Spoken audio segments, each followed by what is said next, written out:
Bonjour. Bonjour, nous savons la petite dame. Quelque chose à boire, s'il vous plaît.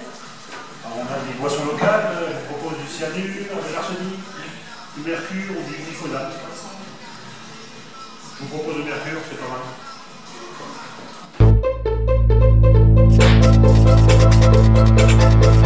Bonjour, aujourd'hui, ANV COP21 mène l'enquête. Selon l'État, il ne serait pas risqué d'enfuir 42 000 tonnes de déchets toxiques dans une ancienne mine sous la plus grande réserve d'eau d'Europe, ici en Alsace. Dans ce dossier, on a souvent reproché à l'État de ne pas assumer ses responsabilités. Face à ces critiques, le président Emmanuel Macron se déplace pour la première fois à Wittelsheim sur le site de Stocamine.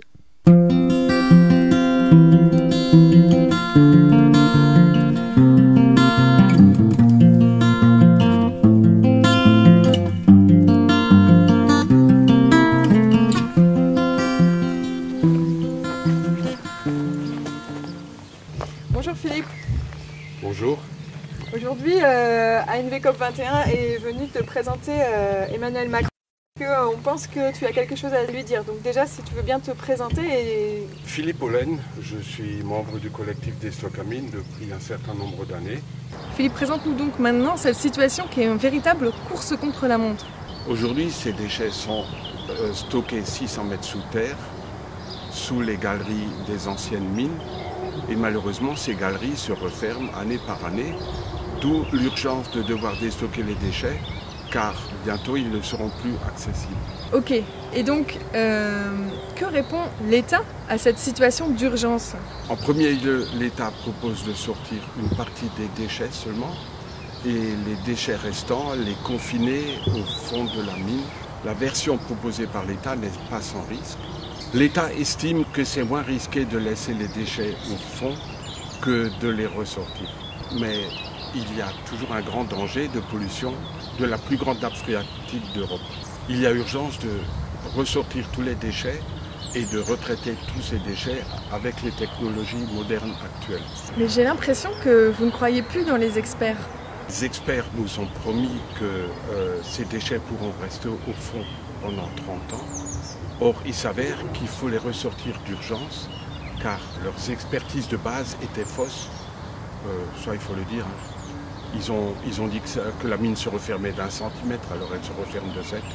Donc il y a urgence à ressortir tous ces déchets du fond de la mine, d'où le fait qu'on a du mal à croire leurs expertises.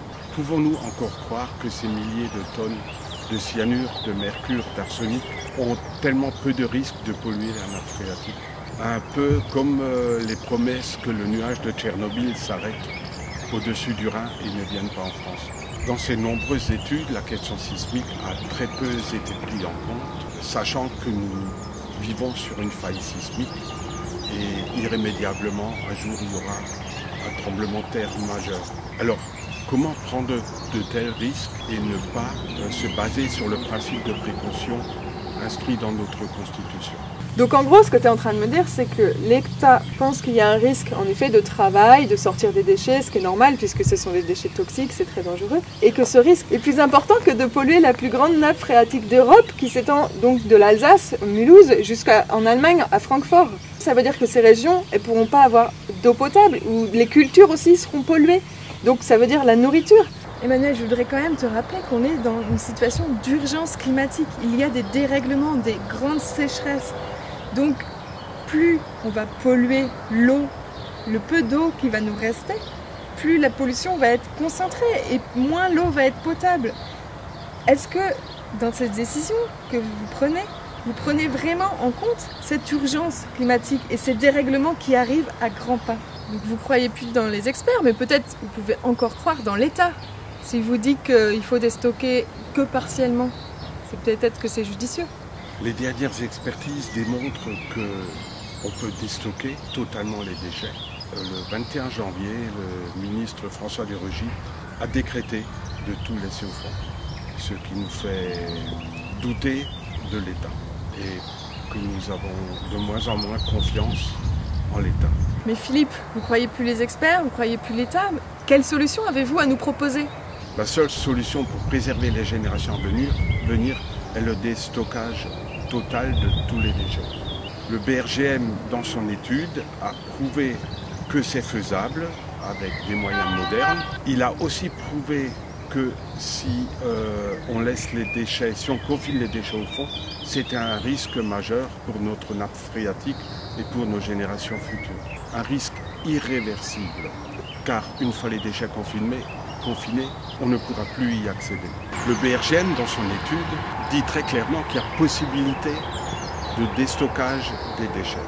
L'entreprise Sarmontant a déstocké 95% des déchets mercuriels entre 2014 et 2017 sans accident majeur. Le collectif Destocamine estime que c'est faisable et voire moins cher que les études actuelles, mais il faut le faire rapidement. Nous demandons rapidement des appels d'offres pour un déstockage total de tous les déchets.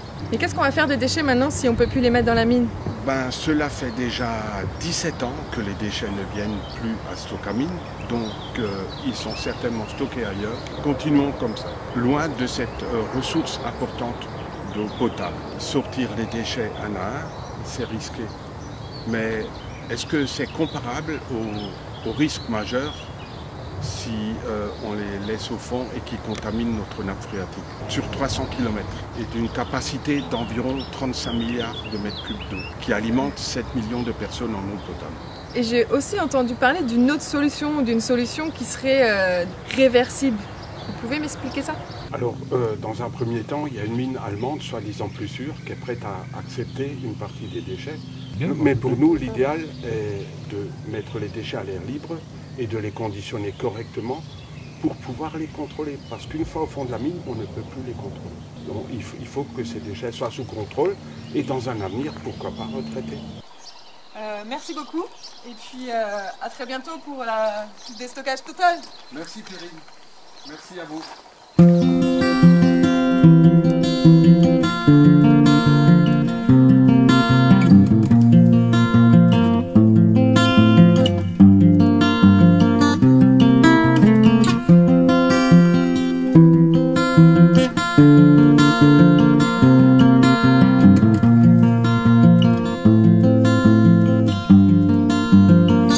Au 9 septembre, 57 citoyens sont en procès. À quand un procès pour décrochage de vos objectifs climatiques, Monsieur Macron? Ensemble, dénonçons l'inaction climatique et sociale du gouvernement. Rendez-vous le 9 octobre à 7h50 à Mulhouse pour transformer le procès d'Anne et Patrick en procès de l'inaction climatique.